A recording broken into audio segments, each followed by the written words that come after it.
بسم اللہ الرحمن الرحیم۔ شروع اللہ کے نام سے جو بڑا مہربان نہایت رحم کرنے والا ہے۔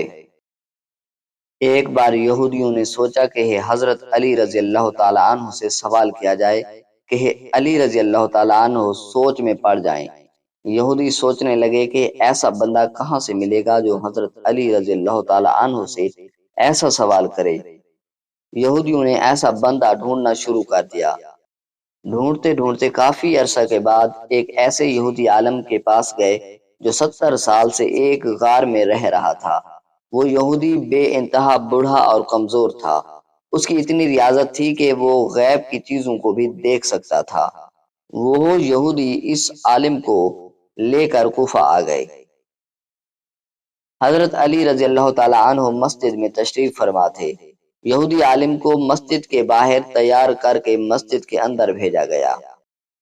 یہودی عالم جب مسجد کے اندر داخل ہوا تو سامنے حضرت علی رضی اللہ تعالی عنہ منبر پر تشریف فرما تھے۔ اے علی رضی اللہ تعالی عنہ، میں جانتا ہوں تم کوفہ کے لوگوں سے سوال کرتے ہو، مجھ سے سوال کر کے دیکھو، میں آپ رضی اللہ تعالی عنہ کو جواب دوں گا۔ حضرت علی رضی اللہ تعالی عنہ نے کہا، اکیلا تو ہی جواب دے گا یا تجھے جو لے کر آئے ہیں وہ بھی تمہارا ساتھ دیں گے؟ یہودی عالم کہنے لگا، اے علی، تو میرا مقابلہ کر، مجھے اور کسی کی ضرورت نہیں ہے، آپ سوال کرو، میں جواب دوں گا۔ مسجد میں موجود لوگوں نے حضرت علی رضی اللہ تعالی عنہ سے عرض کیا، اے علی رضی اللہ تعالی عنہ، آپ سوال کریں۔ اب امیر المومنین حضرت علی رضی اللہ تعالی عنہ کے سامنے یہودی کھڑا تھا۔ حضرت علی رضی اللہ تعالی عنہ نے اپنے ہاتھ کو پیچھے کر کے اپنی مٹھی یہودی کے آگے کر دی کہ بتاؤ میری مٹھی میں کیا ہے۔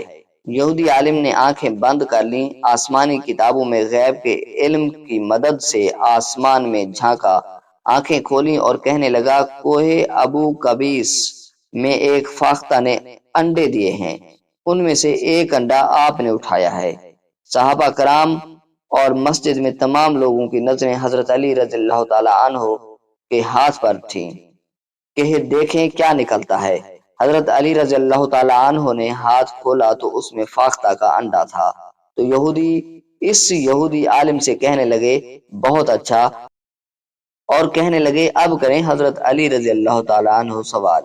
اچانک حضرت علی رضی اللہ تعالی عنہ منبر سے نیچے اترے۔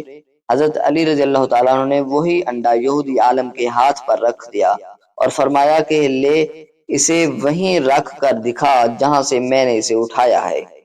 حضرت علی رضی اللہ تعالیٰ عنہ کا اتنا کہنا تھا کہ یہودی عالم آپ رضی اللہ تعالیٰ عنہ کے قدموں میں گر پڑا اور کہنے لگا، یا علی، جو میں نے کیا وہ عالم کرتے ہیں، اور جو آپ نے کیا وہ کسی عالم کے بس کی بات نہیں۔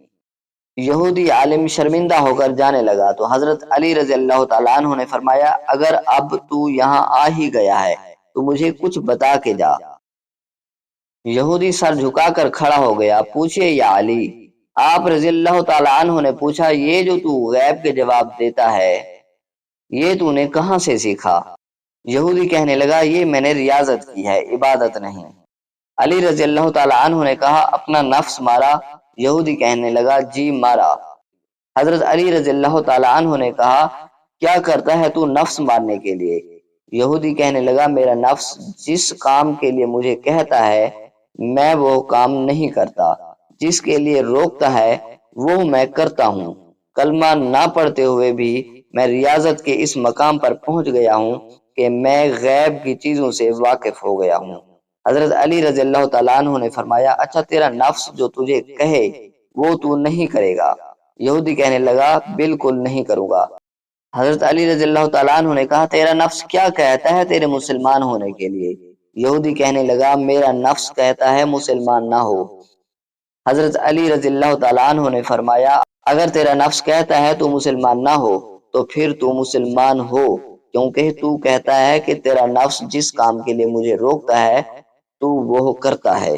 تو اس یہودی عالم نے اسی وقت اسلام قبول کر لیا اور اس کے ساتھ بہت سارے یہودیوں نے بھی اسلام قبول کر لیا۔ ناظرین، اگر ویڈیو پسند آئی ہو تو ویڈیو کو لائک اور چینل کو سبسکرائب کر لیں تاکہ نیکسٹ آنے والی دلچسپ ویڈیوز کی نوٹیفیکیشن آپ تک پہنچتی رہیں۔ شکریہ۔